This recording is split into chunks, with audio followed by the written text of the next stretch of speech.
No. Come on, where is it? Dave, it's your Idaho Central app here. Any chance you're missing a debit card? Let's get that taken care of for you. With ICCU's card control, you can turn any card off with the tap of your finger. You got it. And back on again. Out, out, out, out. The closest Idaho Central Credit Union branch is in your pocket. It's the fall kickoff sale at Lithia Ford of Boise. We're going all the way so you can score more for your trade-in and trade up to a new Ford truck or SUV today. Visit Lithia Ford of Boise, where Ford begins in Idaho.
This is Bronco Nation News Live. The best interviews, the most informed opinions, the latest breaking news, all from the top Boise State insiders. Bronco Nation News Live from BroncoNationNews.com is presented by RoePaint.com, the official paint and coatings company of Boise State Athletics. All Bronco Nation news broadcasts come from the Western Collective Studios. Head down to Western Collective's locations in Garden City or downtown Boise to try some of their delicious beers, including the Horseshoe Golden Ale, the first beer to support an NIL collective. Now, here's four-time NSMA Idaho Sports Writer of the Year, BJ Rains, with another edition of Bronco Nation News Live. Good morning, Boise State fans, and welcome. Bronco Nation News Live here on a Monday from the Western Collective Studios. My name is BJ Rains, and they're in downtown Boise at the RoePaint.com studios, KTIK, the tickets. Mike Prater. Mike, we are back from Vegas. We're ready to go. Another big week here on KTIK and BNN, and as always, excited to start it off with you, my friend.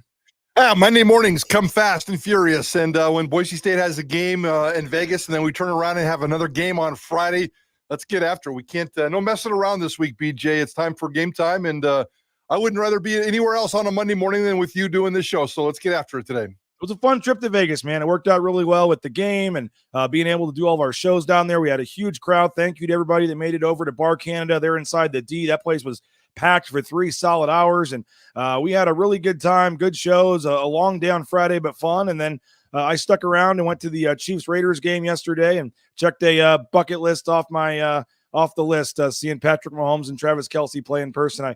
I wasn't going to do it. The tickets were kind of expensive, but my wife kind of encouraged me and pushed me to go do it, so I appreciate her for having me do it. I wish they could have won by 9 and not that garbage touchdown. Would have made the trip end a little better, but it was a fun trip, fun couple of days, and I was really glad that you and Johnny were able to make it down there, Prater. It was a lot of fun.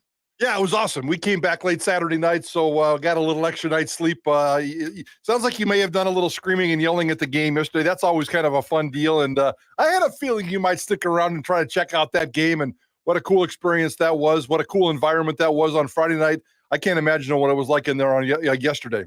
Yeah, Alexander, I don't think it's a cold. I think I lost my voice from a lot of talking and yelling. Between my Kansas Jayhawks blowing the lead in the last 2 minutes on that fumble late Saturday night and then turning around and having that on Sunday, I went from and I guess this is how everybody's Vegas story is, Mike, but I went from having the thickest of thickest wallets I've ever had coming back to just a okay weekend. But oh well, it was a fun couple days, and we saw a heck of a football game on Friday night, Mike. Yes, we did. And by the way, I placed my first football bets in 2 years. I've been I've been anti-football gambling for 2 years. I went cold turkey 2 years ago after getting shut out one weekend, and I bet 3 games on Saturday. Didn't lose a single one of them, BJ. So, and you even talked me out of the BYU game. So I can credit you for not going 4-0, you know. Well, I talked you into the Alabama game, so I'll take some credit. Well, yeah, maybe. I kind of like Alabama, but I loved that. I loved that one. But man, I'll tell you what. Not to plug the sponsors too much and get off topic, and we have more on this Circa topic in a minute. But I mean, for anyone that hasn't done it, a college football Saturday out by the pool at Stadium Swim is something else. BJ, we've been to Stadium Swim. I mean, you've been multiple times more than I have, but I've been there 4 or 5 times now, and it's usually like in the summer during media days when it's 110 degrees outside and it's like a Thursday. We've done a March Madness there together, and it's pretty good. A college football Saturday, I mean, it was insane. You couldn't find a spot. There was, 1,000 half-naked, sweaty people roaming around. The weather was gorgeous in Vegas on Saturday, and it was absolutely perfect. That is exactly why Circa and Stadium Swim exist for days like that. It was really cool to finally experience that environment. NFL Sundays, I can't imagine that would even be more intense, especially when the Raiders are in town playing a high-profile game like the Chiefs. So, yeah, I know you got a million things to say, and there's some cool things coming up with Circa and Derek Stevens and his crew, but what a cool environment, and really appreciated the entire hospitality. I couldn't believe it. I turned and looked over, and there's Mike Prater with his feet in the pool sipping on a Bloody Mary. With a gambling ticket in my hand. What the hell happened to Prater of all? Prater used to be vendors for Mike Prater in Vegas. And it was after about a 3-hour sleep the night before. So it was a pretty good little bender. It was a pretty good time. And I appreciate you and all you did. Great work for you and the Circuit crew, especially for you putting that party together at Bar Canada on Friday. That was such a cool environment. The only complaint we had in terms of shows was it was too loud in there. And that's a good thing to have. That's a good problem to have. It was loud. It was festive. I think you were expecting 75, 90 people. There was, to me, well over 100 people in there, and we were having fun. You were giving away drink tickets and all kinds of fun stuff. We did our show. You did your show, and it was great. And then we both did post-game shows. We left that stadium about, 1, 2 o'clock in the morning and started at 8 o'clock in the morning Vegas time. So it was a long day, but it was the perfect, most beautiful day. And then Saturday was kind of a relaxing day by the pool. Yeah, it was a fun trip. And again, thanks to Simon Avalos, Coca-Cola for helping all of our sponsors for making that trip possible. Andy Roe, RoePaint.com. He's going to join us as he does every Monday here later in the show. But the game, Mike, 29-24, Boise State able to get the win. And that fourth quarter, Spencer Danielson called it a championship quarter. They enter the fourth quarter trailing in this game. You were there. They turned the lights off. That was very interesting. Boise State's team kind of huddles up. And Spencer's talking to him when the lights are off going to the fourth quarter. And I don't know if you were paying, noticing this part, but UNLV was like dancing and they're waving these towels and just going crazy. And they just had they had the swag going there, and they were very confident. The crowd was going crazy and they were getting the crowd fired up. And you're thinking, man, UNLV's like, they got something going on here. They got the lead. They're feeling this. Like, this is danger time here for Boise State, but they score. I thought they scored on third down. They didn't even review it, which is at least a little surprising to me. And then Ashton Jeanty on fourth down barely gets across. They take the lead. They get the stop. And then with about 8 minutes left in the game, Boise State gets the ball back and never gives it back up. An 8-minute and 7-second drive, I think it was. And then they kneel the ball there and win the game. But that, if they make the CFP, and there'll be moments throughout the season, but in terms of like a game that was right there that they really needed to pull out, we look back maybe in a month or two and they're in the CFP and say that fourth quarter against UNLV might have been the difference. Yeah, and that's the way those kinds of games should be. That's the way we talked about this game coming into it. We knew that it was going to be a tough opponent, and the game itself, the characteristics of the game changed a little bit than what we thought. We certainly didn't expect some of those things to happen, but they did. And Boise State, that fourth quarter was a thing of beauty. That's exactly why Spencer Danielson coaches the way he does, the way these teams practice the way they do. And it was really cool to see there in that fourth quarter. I did not notice UNLV dancing. I was kind of watching, the dark huddle with Spencer doing his coaching thing, and it looked very, very normal to me. I did not look over and sneak a peek at UNLV. So that's a little bit of an interesting note. So maybe one coach is tightening things up a little bit. One coach is out there kind of feeding off the emotions, and it was an emotional night for UNLV. Yeah. The largest crowd in school history. I don't think it was quite as big as they announced the numbers. They have a habit there of inflating numbers by 5,000 to 8,000 in terms of fans, but take nothing away from the environment. It was festive. It was loud. It was crazy. I'd be curious as to How did the Saturday or the Friday night crowd compare to the Sunday NFL crowd in terms of atmosphere? Because that place was a third empty on Friday, but it was still going crazy. I can't imagine what it was like in there on Saturday or on Sunday. Yeah, there might have been more Boise State fans at the UNLV game than there were Raider fans at the Raider game. It was, wow. That's probably a little facetious, but it was, it was at least 70-30 Chiefs fans. I mean, it was crazy. I mean, and the guy sitting next to me said, "Oh, it's like this every game," because it's a weekend in Vegas, and this is the game that the visiting team's fans are going to choose to go to. But no, it was a lot of fun. That the Chiefs had a 4th down stand right down there near the goal line. I mean, I love Alexander Madison, and I'm rooting for him, but I'm sitting there with a ticket that might pay 4 figures or whatever on the Chiefs, so it's like I'm rooting against Madison there in the stands. It felt dirty. I felt bad, but I was that was a huge goal line stand there for the Chiefs, and the place was going crazy. And it was a much different atmosphere. I mean, the place was packed, every seat taken. It was NFL games are they're just different. You know how it is. They're just it's college games. You do get more, I think, of the festive atmosphere and stuff. But it was a good atmosphere. I had a really good time, and being there as a fan for the first time, because I've been up in the press box the last couple of times, and I like the venue. It's a little tough, and maybe it is every NFL stadium, but traffic, the Uber lines,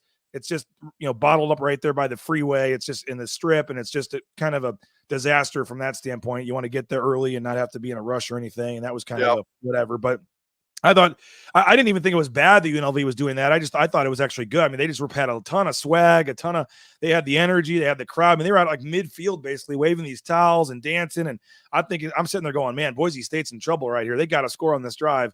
And sure enough, they do. And they're able to, as I said, get a stop and get the win. A couple comments coming in. Mike, Vlad says that was a gutsy win. UNLV is really tough. Vlad says, they have 3 or 4 players who will be in the NFL, and UNLV, he's saying. He says, our DBs still stink. We need to root for Colorado State to win out. Would you rather play Colorado State? I'd rather get another shot at UNLV in the championship. But I guess at this point, if you're probably going to the CFP no matter what, I guess you take the easier game, right? Yeah, probably. I mean, you're right. I'd rather see UNLV as well. That was such a fun game, and they're so well coached, and that's a great X's and O's matchup. And I haven't really followed Colorado State that much. They're obviously winning. I don't like that program, and maybe it would bring an evil versus a good thing here to the championship game. But that's beyond the point. All I know is that it's going to be November here in a couple of days. Boise State has 5 games in the month of November, and certainly Colorado State's got plenty of work to do, and probably the easiest of the schedules in terms of just cruising to get to that point without having to play a lot of the top dogs, including Boise State. So it'll be a very interesting month. Boise State's in cruise control. You worry about the opponent down the road and see what happens. But I'm very curious as to see how Boise State, coming off of this win, how they can handle these next 5 games. 5 games, 1 month, no buys. It's time to get really, really serious with this football season. Texas Bronco saying Mad Dog did an admirable job other than the corner route to Strawn. I've seen NFL QBs do the same thing. Maddox Madsen in this game, Mike, 18 of 33, not the best, in terms of completion percentage, but 209 yards, which wasn't the number at Circa, like 210 or something on the passing yards. And he goes 209 yards, 1 touchdown, but a couple of those runs, he finished with 58 yards rushing. He picked up a huge 4th down to seal the game.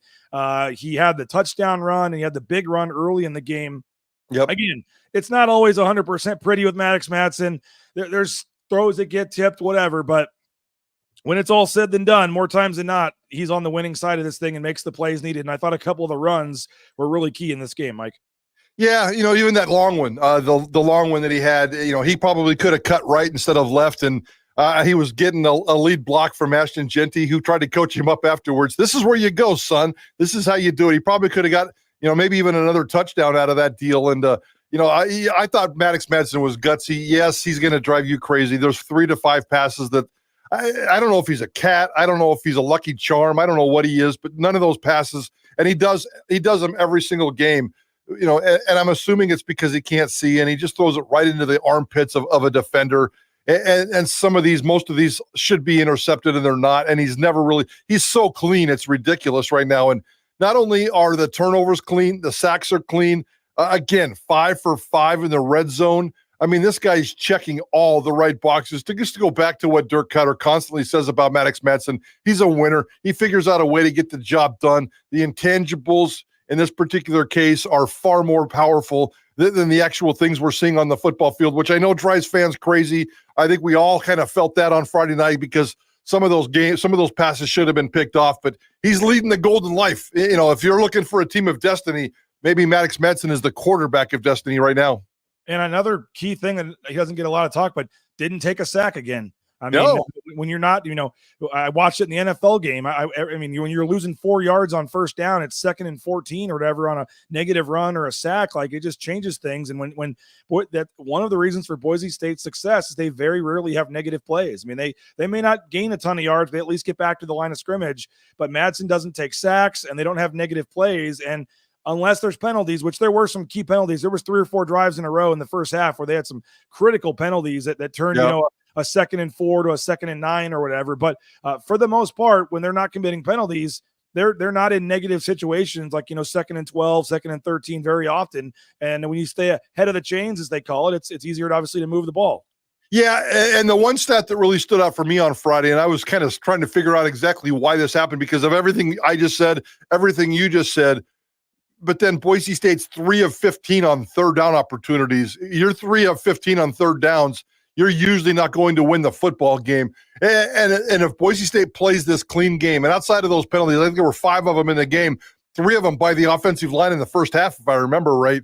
Yep. You take away a couple of those, and you all of a sudden wonder why they're 3 of 15. So the offensive efficiency, the offensive execution has a lot of work to do. Let's credit UNLV for some of that. They not only have a great coaching scheme, they have a great X's and O's scheme. They have a great player in Jackson Woodard. And they attacked viciously Ashton Jeanty, gang tackling, put him in the box, hit him first behind the line of scrimmage, and it all kind of worked. The offensive line had its first, I don't know if it was a bad game, but certainly their first questionable game of the season, maybe a bad game. And Boise State, the third downs, Boise State, the offensive line issues, Boise State playing against the best defense in all of the conference. They came out with a victory. And those are the kind of games you need going late into the season, the gut check games, and they pulled it off on Friday night. And, 3 of 15 on third down, but that led to 4 chances on fourth down, and they did go 4 for 4 on fourth down. Correct. They're really good there. Crazy. It's crazy. 4 for 4 on fourth down, 3 of 15 on, and just the other stats. And, it's really, really in the red zone. I mean, they're just so efficient when they have to be.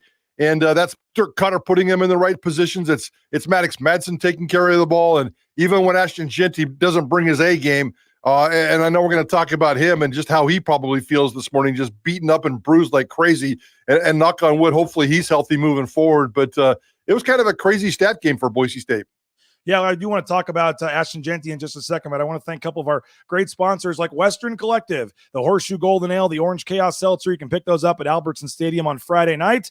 Next 2 home games, make sure you pick up the Horseshoe Golden Ale, the Orange Chaos Seltzer. They're also available at most retailers around town, and you can head over to their brewery in Garden City as well. And remember, a portion of the proceeds goes to benefit the Horseshoe Golden Ale, the Horseshoe Collective with the Horseshoe Golden Ale and the Orange Chaos Seltzer. Our title sponsor, Andy Roe, is going to join us here in a little bit. RoePaint.com.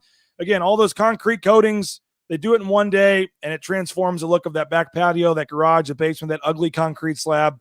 We've done it twice. We'll be doing it again. Highly, highly recommend our friends at RoePaint.com. Make sure you check them out, RoePaint.com. Tyson Degenhart, ICCU. They got an NIL deal with him, the Tyson Degenhart Show. We'll be having another episode here coming up shortly.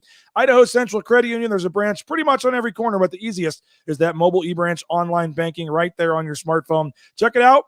Again, ICCU.com. Matt Bauscher Real Estate, #1 ranked realtor in the Treasure Valley. He's now part of the Boise State home team. So Bauscher is stepping up, putting his money where his mouth is, and he can help you guys. His whole team is ready to help you. They helped us buy and sell our home, and we're very happy we went with Matt and his team. They can help you out as well at BauscherRealEstate.com. Ridley's Family Markets, shop Ridley's.com. They got 13 locations around the state of Idaho, the surrounding states. Ridley's Family Markets, that hometown feel. You just got friendly staff. You walk into the grocery store at Ridley's, and you just feel at home. So check them out online at shopRidley's.com. And the weather's starting to cool down. Perfect time to get that spa for the back patio. Maybe it's the sauna. Maybe it's a pool table for the game room. They got it all at Snake River Pool and Spa, Patio and Game. Locations in Twin Falls, Boise, Meridian, Nampa. Been around since 1978. They're part of the Boise State home team. Again, check them out at thespateam.com. All right, Mike Prater, we wanted to talk about Ashton Jeanty. And again, his quote-unquote bad game is 128 yards and the game-winning touchdown, but took him 33 carries to do it, only 3.9 yards per carry. A lot of the Heisman odds and things, I know that fluctuates weekly, that now has, someone other than him, and a lot of them now the favorite, at least for the time being, in terms of the Heisman. UNLV did a really good job. I will say this. There was 3, 4, 5 runs where if he doesn't trip or one last guy doesn't get a pinky on his, shoestring and pull him down, he was very close, I thought, to breaking a couple of really, really long ones and just couldn't get past that last defender. With that said, his longest rush was only 16 yards. And again, took him 33 carries, and it was just a bruising kind of 4, 5, 3, 5, 7, 6. I mean, he was getting yards, but it took him a lot of time to earn it. And like I said, he got it when he needed it. That third down carry I thought was tremendous to get to the goal line, and then he scores on fourth down. But overall, just your thoughts on Jeanty and what UNLV did to him to kind of slow him down a little bit. If this turns out to be quote unquote his worst game, his toughest game, his most difficult game, then that's okay. Everybody has to have one. And if he still cranks out the 128 yards and a touchdown, that's okay. I worry more about the health, and we can talk about that left arm, wrist, elbow, bicep. I don't even know what's going on there. There's all kinds of thoughts about what's going on. His legs are fine, and he was cranking and he was grinding. And now he's got, we knew that UNLV was going to be tough, the number one rush defense in all of the Mountain West, and they proved it. They came in with a really good strategy. And I just love the gut effort. He's going to take a ding, one, because he played late on a Friday night. The Heisman odds, he went from first to fourth.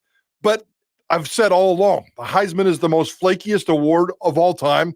And every weekend it's going to change just based on how you played and how you didn't. There's a core group of 4, and that core group of 4 is still very much intact. And I fully expect, if he's healthy, Ashton Jeanty just to crush the month of November with the opponents that are on Boise State's schedule. So we'll see how that plays out. But yeah, it's okay to have a rough, tough game, especially if you do it against a tough opponent, tough conference foe, on the road, great environment. So it was all the boxes against Ashton Jeanty, and he still came through with 130 yards. I didn't know it was allowed to happen, but I saw the Oregon game. They were up 4 touchdowns in the fourth quarter, and Dylan Gabriel was still in there slinging the ball. I didn't know you could do that, where your Heisman candidate in a blowout could stay in the second half. But I say that facetiously, Mike. But one of the reasons I said that, I was pushing for him to get more carries in those games is when a game like yesterday happens, like you're not going to, or Saturday, like your Friday, you're not going to have, he's not going to rush for 250 yards every game. And so if we take the yards when you can get him, and when he has a game like the other day, overall the season stats come down a little bit. And so, we'll see what happens. I agree with you. The month of November, he should kill it. I mean, we're going to get into this later in the week, but don't forget, we got our friend Marquez Cooper from San Diego State, their running back that was running his mouth earlier in the season, coming to town this week. That's right. Coming off the performance last week, like I would fully expect Ashton Jeanty to rush for 200+ yards probably in this game. But I mean, San Diego State traditionally has a pretty good defense, and we'll see. But back at home, like I agree with you. I think this is probably going to be a big month for him. But I mean, that's 2 games in a row, particularly last game. They were I mean, don't forget the Hawaii game. He got his yards, but it took him 30+ carries again. So that's 2 straight games where he's really not getting a lot of the longer runs. And so they're stacking the box. And there's a couple of comments on here wondering to know about why they don't run him outside more, Prater. And I'm not going to act like I know more than Dirk Cutter when it comes to running an offense. He obviously knows what he's doing, but it does seem like a lot of his runs are right up the middle or in the middle. And then sometimes he bounces them outside with his speed. I would love to see whether it's some pitches, whether it's some mystery. I don't know how you can do it, but I would personally like to see a little more runs to the outside, get Ashton Jeanty in space a little bit. I know he's so good breaking contact, getting through the hole, but for whatever reason, and Dirk Cutter said it in the last press conference, like, I used to give up on the run too early. I'm not doing that, and it just seemed like it's just up the middle, waiting for one to break for 60 yards. And it's happened in most of these games. It didn't really happen in that game, and they kept trying. But any thought on running outside more or up the middle? Somebody else is wondering about when Jeanty runs out of shotgun, his running stats under center seem to be way better. Why did Cutter go to more of a spread? Just your thoughts on how they're using Jeanty. Well, yeah, I mean, I'll agree with you in terms of Dirk Cutter's 10,000 times more smarter, and I've noticed that too. We've all noticed that a majority of his runs go up the middle. I've seen the social media noise. Maybe we'll ask Dirk Cutter today. Ashton Jeanty does have speed, but up until Friday night, it's been working, right? So, if he's popping off 9-10 yards a carry, averaging 9 to 10 yards per carry through the first half of the season. I'm not talking about the first half of a game, the entire first half of the season. Ashton Jeanty is explosive up the middle, and when Boise State's offensive line is on, that might be his best chance to take care of business. Why would you mess around going on the outside, even if he is fast, when you can get offensive linemen to blow up holes and Ashton Jeanty just blows them up and goes right through them? That's what he's been doing until the UNLV game. Was Dirk Cutter a little bit, stubborn to keep with the inside on Friday? Maybe not. Maybe he had a plan. We'll try to ask him today about why he likes Ashton Jeanty up the middle. But for the most part, guys, it's working. It's definitely working. And when it doesn't work, it becomes a little bit more exposed. I get it. There's some curiosity there. I understand. But I don't have an answer. I'm not a smart enough football guy to tell you why Dirk Cutter likes to run Ashton Jeanty straight up the middle all the time. John Mayer says, I agree about running outside. One good block on the end, and it looked like could have gone for big yardage, but Cutter is a hell of a lot smarter than I am. Maybe saving something for later is what he says there. Let's see. Nate Staley says, huge win, very gritty performance. UNLV had the energy and momentum. We out-toughed them. Offensive play calling left a little to be desired, but 4 for 4 on fourth downs. Kurt also wishing run outside. It's up the middle every play. Let's see what else we got here. Mr. Game Manager converts 2 critical fourth downs, 1 for a touchdown back of the end zone, 1 for an 8-yard out route to Louder.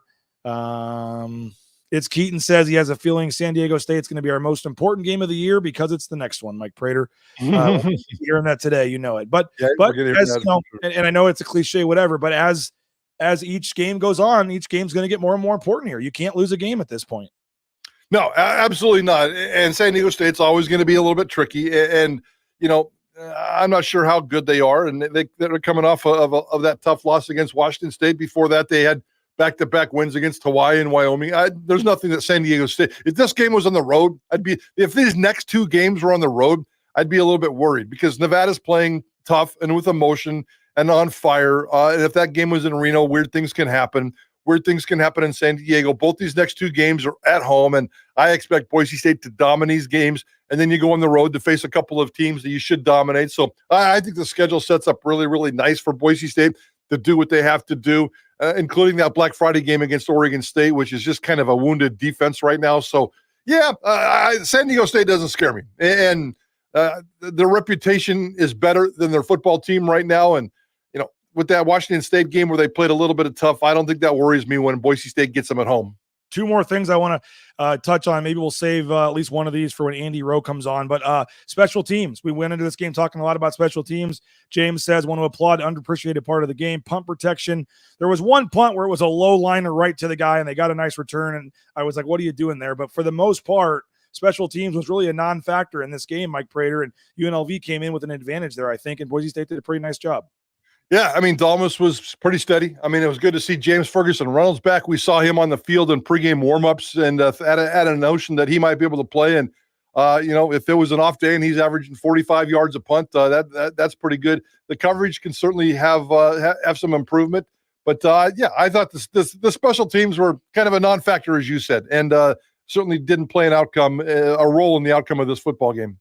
Hey, They are honoring. I can make a big announcement here, Mike Prater. It was a half a sack and a TFL, half a tackle for loss. They are honoring the Ahmed Hassanin sack today. So the half a sack counts. So you can go to Jackson's today, 91 cents for a coffee or a fountain drink. I got Todd let me know yesterday that they made the executive decision from the top down. You get your 91-cent Ahmed Hassanin soda or fountain drink or coffee today because of the half a sack. So make sure you get out to Jackson's and get that today. The Blue and Orange Store, theblueandorangestore.com for all your Boise State gear. Check that out as well.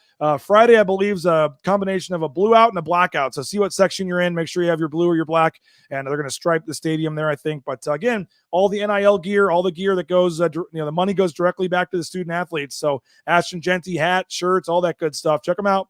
Online, theblueandorangestore.com. You can order from anywhere in the world. They'll ship it to you, or the second floor there of the Boise Town Square Mall. How about transportation compliance service? You need a job? How about the trucking industry? Great booming industry right now.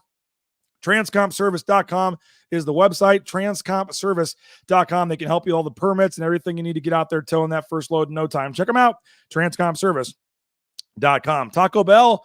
TacoBellWorks.com, SON Management, the Nicolason family. We appreciate them. They are hiring as well. So check them out, TacoBellWorks.com. And they'll give you great promotional opportunities, free food while you work, half your wages the next day after your shift. So check them out, Taco Bell. And again, we appreciate Stan and Stephen Nicolason, the whole family, the SON Management Group. Check them out, TacoBellWorks.com.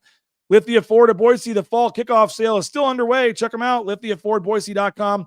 And if you're looking at that next car or truck purchase, you can go view their full inventory online at LithiaFordBoise.com. You can do what the Raines family did. We checked out a couple ahead of time, did all the research, knew where they were right in the lot when we showed up, test drove them, picked the one we wanted, and in a couple hours we were on our way. So love the staff there, Jim Sturk and company, and Jamie and the whole crew, and they're big supporters of Boise State. So return the favor for your next car or truck purchase at Lithia Ford of Boise. And Prater, that was my last bender of a weekend on the poor eating train. I'm back at it starting today.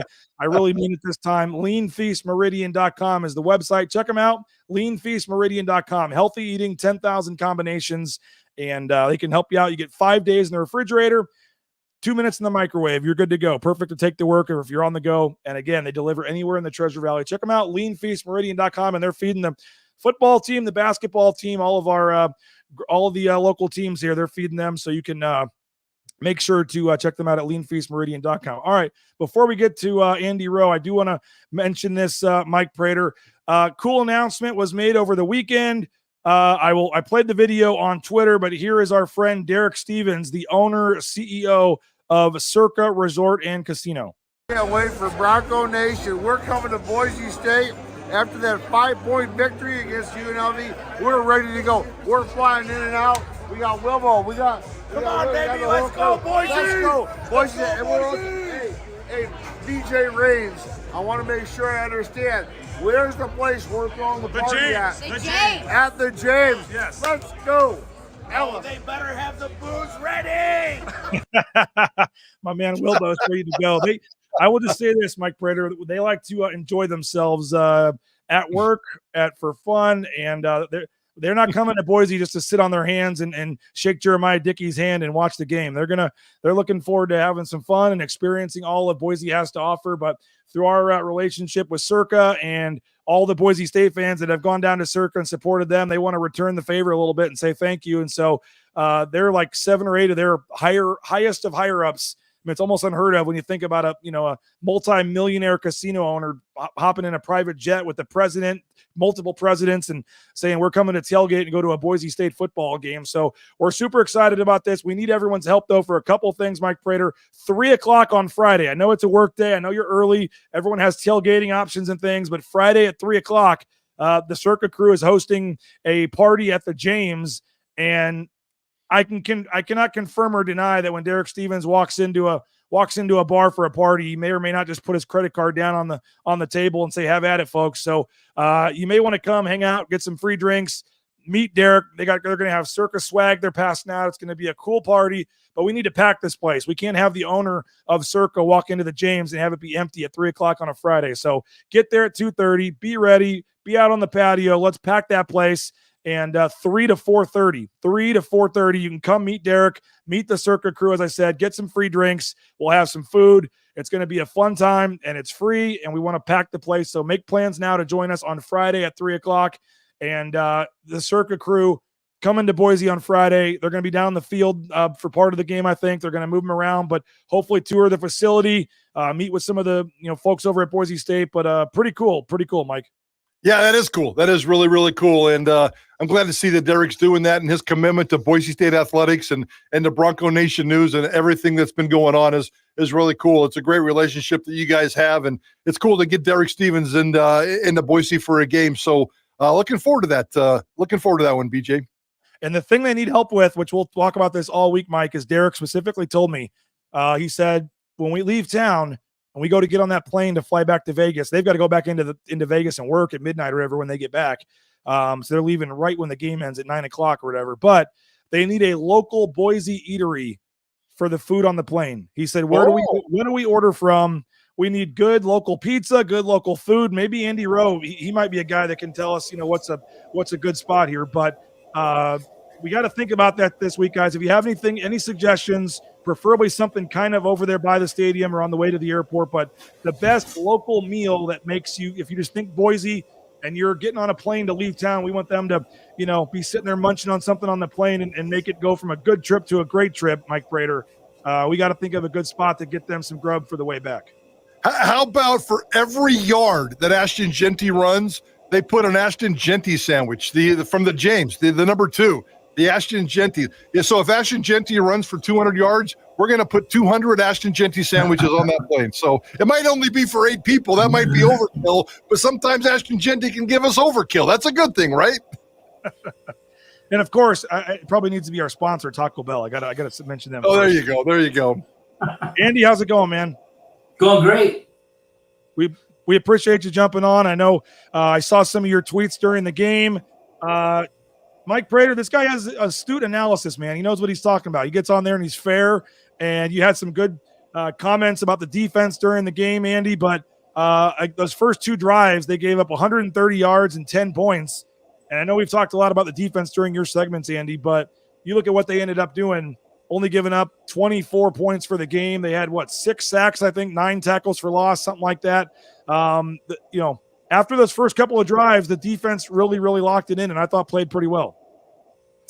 Yeah, first I have to say, if you're going to give me credit for being a studious sports fan, remember I've been heavily influenced by my mentors, including Mike Prater, whose column I've read since I was a wee young lad. So I don't know if that's good or not, but it's scary how often I agree with Prater. In fact, I was about to say if they're looking for food on the plane, they're going to be at the James. I mean, the James burger, that thing is money. I had one on Friday. It was delicious. And I'm sure Barry could make those to go somehow. The pizza at the James is awesome too. Yeah, we should just get pizza, some burgers, some meatballs from the James and call it a day. I have yet to have a bad meal there. That is true. To your point on the defense, yeah, absolutely. It seems like this defense takes a little time to wake up. I don't know if they just need to make the adjustments they need to make, but it is incredibly frustrating when you're watching a defense have their or an offense have their way with us. I was under no illusions UNLV couldn't move the ball. I've watched a few of their games. I haven't watched every game, but they're capable of moving the ball down the field. I saw a tweet. Somebody said like a hot knife through butter when they came out after the half or something. It was true. And so it's frustrating to see that, but they got the job done. And that's kind of this team, whether you're talking defense or offense, they got the job done. I know Brett McMurphy comes on your show from time to time. I don't want to spoil the connection there, but I was so frustrated by his tweet. I was like, come on, man. Are you kidding me? Like, no one is saying that Ashton Jeanty is Barry Sanders. If he breaks Barry Sanders' record, as far as I'm concerned, give him the trophy. Like, that's a done deal. But even if he's running close to it, every player is going to have a challenging game, and Jeanty ground that one out. And so if your worst game as a running back is 125 yards and a touchdown, especially the way he got that touchdown, I think I'm fine with that. Derek says if I bring McMurphy back on, I'll have to disable the chat feature. Mike, what you think of that weird tweet about comparing Barry Sanders' worst game to Jeanty's? I saw that. I mean, I think McMurphy's had worse tweets in the last month. He seems like he's on this anti-Boise State thing. So I don't know where that comes from or why. And, we talked about this when the show started. Everybody's going to have one bad game. Okay, so Barry Sanders' worst game was better than Ashton Jeanty's worst game. Well, I don't even know why that's worth somebody's time. But, whatever. I mean, you probably have to ask him that. And, again, I don't think Ashton – we were talking about this postgame on Friday. That game did not hurt Ashton Jeanty. Did it help him? No. But did it hurt him? If he doesn't win the Heisman, it's not like they're going to look back and say, oh, he lost it in that UNLV game. He was fine. He did what he had to do. He didn't create any kind of monster headlines. He may have fallen a little bit in the Las Vegas odds, but if he runs for 215 against Nevada or San Diego State or San Jose State or Wyoming, and he does it a couple of times, we'll be just right back on track. That's the fluidity of this stupid award, and it's kind of flaky that way. So I have no issues with the way he ran it or the game that he had on Friday. And if guys like McMurphy want to take a shot, I guess. He's Mike Prater. My name is BJ Rains. Our guest on Mondays here is Andy Roe with RoePaint.com. Our title sponsor, all your painting needs. Make sure you're checking out RoePaint.com and make sure you're following Andy on Twitter for his great in-game analysis here when it comes to football. And he mentioned the defense, Mike. What was your take on the defensive effort, especially after it got off to a rough start? You asking me or Andy? You.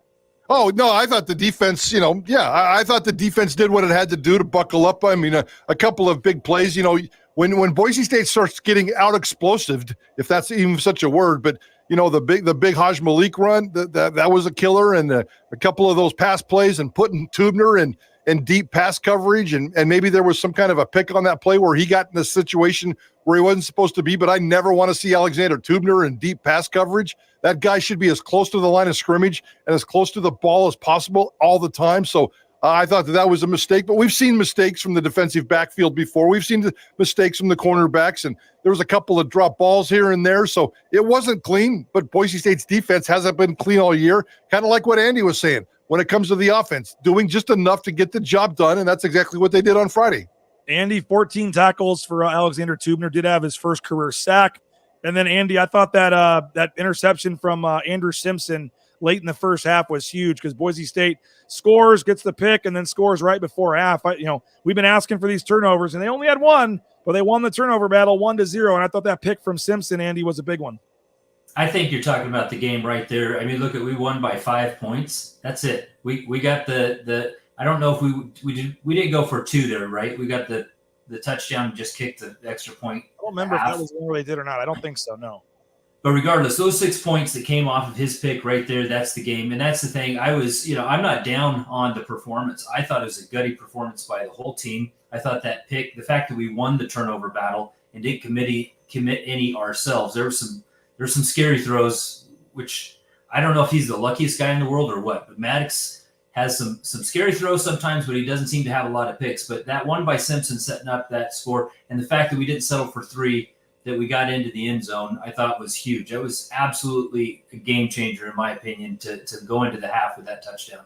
They talk, Mike, about the middle 8, I think they call it. And I mean, you can look at my Kansas Jayhawks. I think they're outscored 72-0. This is crazy, 72-0 in the last 2 minutes of the half game this year. And they have the lead pretty much the whole game and then lose it. And those right before halftime, like those are big key swings. And Boise State scores with 1 minute and 50 seconds left on the Maddox Madsen run. And then we mentioned they get the pick from Simpson. And then with 6 seconds left, Matt Lauder, I think on 4th down, gets the 2-yard touchdown reception. That was a 14-point swing there, Mike. They're down 10-3, going into the second quarter. And then you look up and they're up 20-10 there at halftime. And you're like, how are they winning this game by double digits?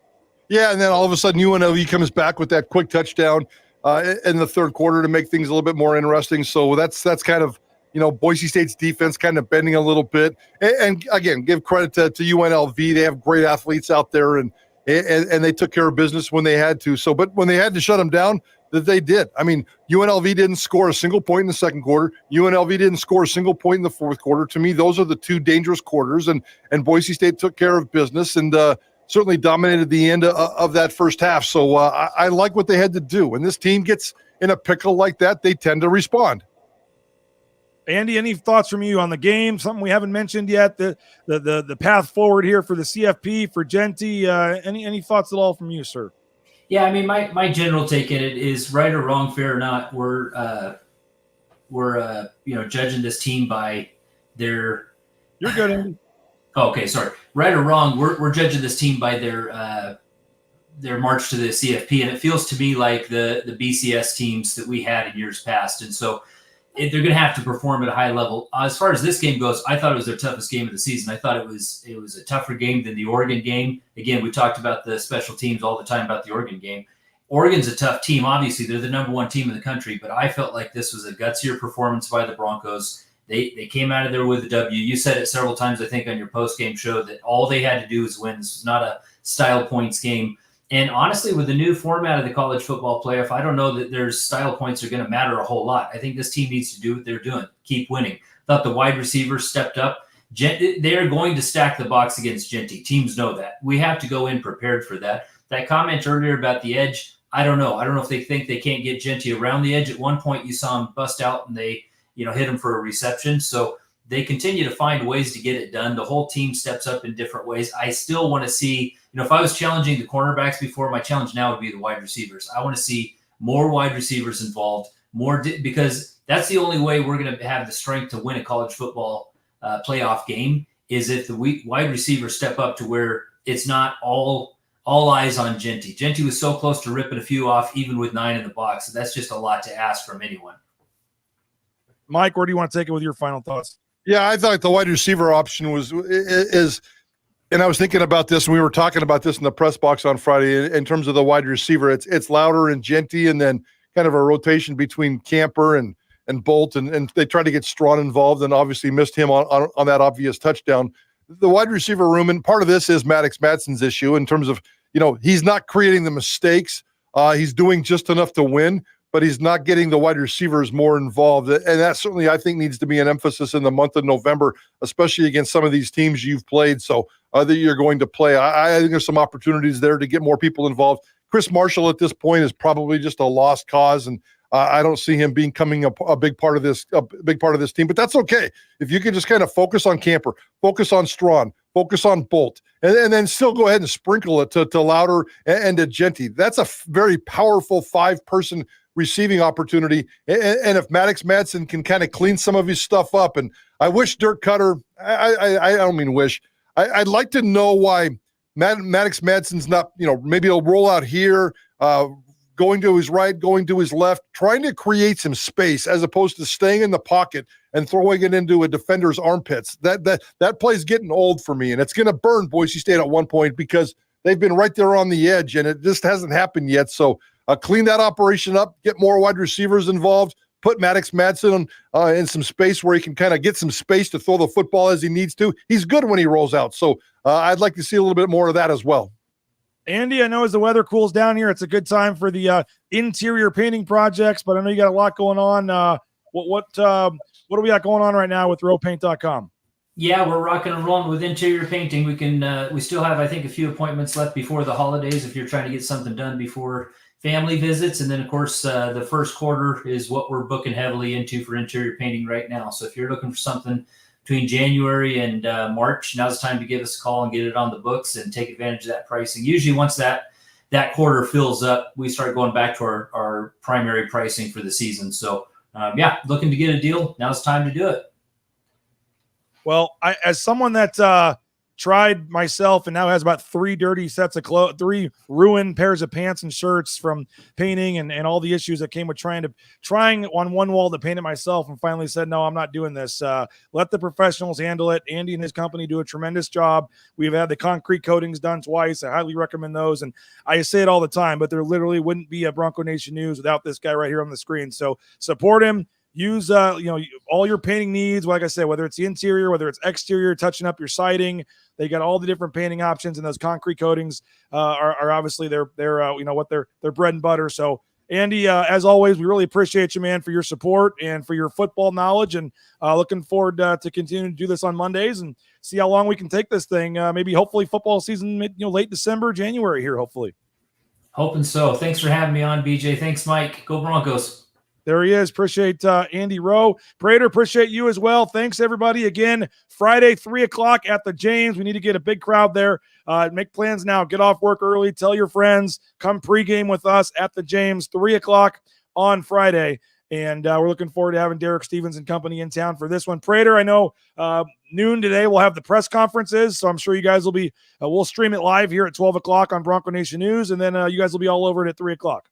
Yeah, I know. Sports Talk today at 3 o'clock in a big week, getting ready for the San Diego State game.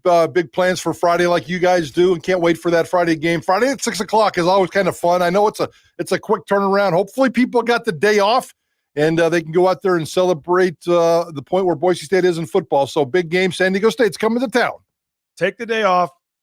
Tailgate, start early in the day, have some fun, and again, join us at 3 o'clock at the James, and you can meet Derek Stevens, the owner, and the whole crew there, and they're just a lot of cool people. Tyler, like the whole crew, Mike, they're just friendly guys. They're fun to hang out with, and they love sports, and they want to come to see a game on the iconic blue turf. So they're coming up and going to have some drinks, some food, and it's going to be a lot of fun. Looking forward to that on Friday. Thanks again to all of our sponsors. Go support the sponsors, folks. You just watched almost 1,000 of you watched a free show on YouTube or Facebook or Twitter here, thanks to our sponsors. So please go support the sponsors, many of which you see behind me. We've told you about them throughout the show. And subscribe if you can. BNN 50 deals, that promo code, $50 for a full year. You'll have another Prater column coming at some point this week. I've got a post-game story up. I'll have some stuff this week week as well. And you get a daily email, a lot of other great stuff. So subscribe if you can. At a minimum, hit that like button on this video. Subscribe to our YouTube channel. That is free. And again, 12 o'clock, Spencer Danielson press conference coming up at noon. We'll have that live. And then 3 to 6, Idaho Sports Talk. Johnny Prater, Bob, JP, the whole crew. We'll recap that and the weekend in college football. And like we said, start to turn our attention towards another Friday night game on the Blue against San Diego State. So for Mike, my name's BJ. Thanks again. Have a great rest of your day. We'll see you at noon for the Spencer Danielson press conference from the Western Collective Studios and our title sponsor, RoePaint.com. This has been Bronco Nation News Live here at BroncoNationNews.com. Bronco Nation News is presented by RoePaint.com, Idaho Central Credit Union, Taco Bell, by Lithia Ford, the Blue and Orange Store, Western Collective, by Jackson's, Snake River Pool and Spa, Transportation Compliance Service, Bauscher Real Estate, Ridley's Family Markets, by Circa Las Vegas, Lean Feast, and by Timberstone Golf Course.